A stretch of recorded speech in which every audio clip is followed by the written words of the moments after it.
Now we are starting chapter number 5, data handling. So our new chapter we have started, chapter number 5, data handling. Now we are skipping the fourth chapter that we will do according to our syllabus. If it is there, then we will do, otherwise we will left that one. So I will discuss with in the school, then I will tell which chapters we are skipping or we are leaving. But now we are starting our chapter number 5, data handling. So in the data handling, we have already studied in the 6th class also the data handling. In data handling, we are not studying from the 6th class, actually we are studying from the 3rd or the 2nd class. So what is the data? So we are what we are doing, we are collecting the information.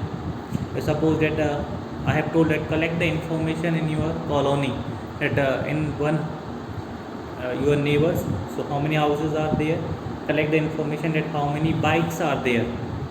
So like this we are collecting the information. So how many bikes are there that you are collecting, going to the home, then you are asking there the information that how many bike and the which bike is there, name of the bike you are asking, or the model you are asking which model is there. So like this you are collecting the information. So that is known as the information which is collected by us, that is known as the data. So here data can be of the two types, the raw data or the information.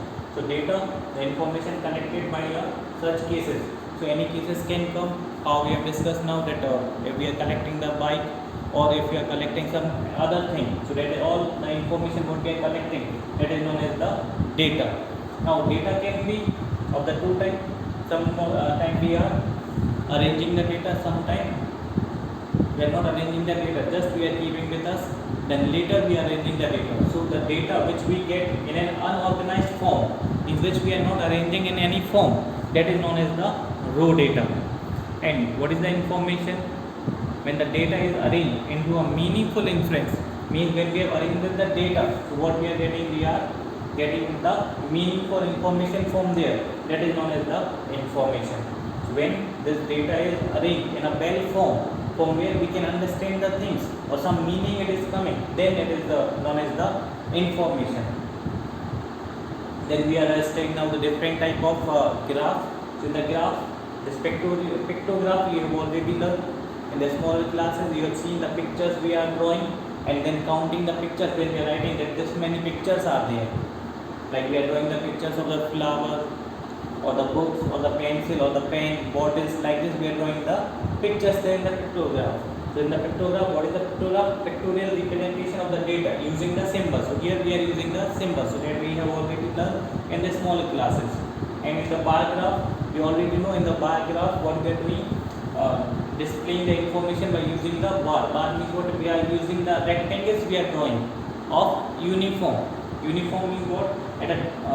When we are drawing the bar graph, uniform means what? We are leaving the equal space in between the two rectangles. Or what the bar we are drawing, that bar when we are drawing, we are keeping the equal distance in between the bars. So that is known as the uniform.